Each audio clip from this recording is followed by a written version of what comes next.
how many days does a real estate broker have to return the escrow after a deal falls through? Well, the practice, or what transpires, is there's no particular timeline. If a deal collapses, then the broker routinely obtains a escrow release. Many brokers don't even hold the deposit, but they ask both the buyer and the seller to sign a release that says who receives the deposit.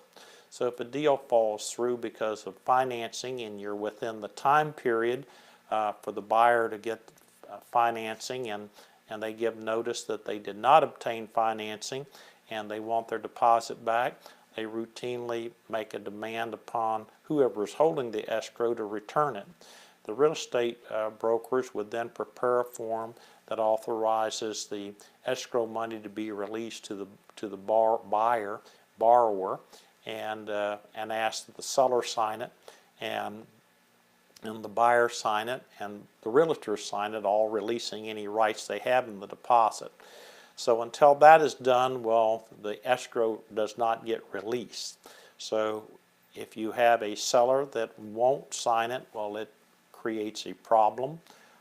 If they make a demand upon the deposit, well, the deposit doesn't get released, and certainly the buyer gets frustrated as far as that's concerned.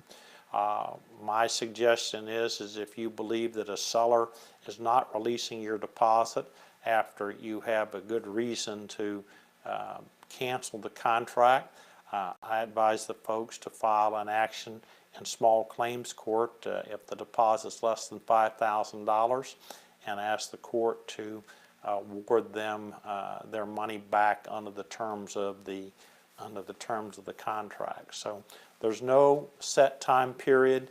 The escrow agent and the broker are going to ask the parties to sign a release, and if that doesn't happen in a timely fashion, then I believe that the broker does have a time period, which I can't give you, to submit this to the Florida Real Estate Commission as far as to whom they should release the money when there is a dispute. So I don't have an answer as far as that's concerned on how many days they have before they send it to the Florida Real Estate Commission and ask them to make a determination as to who they should release the money to.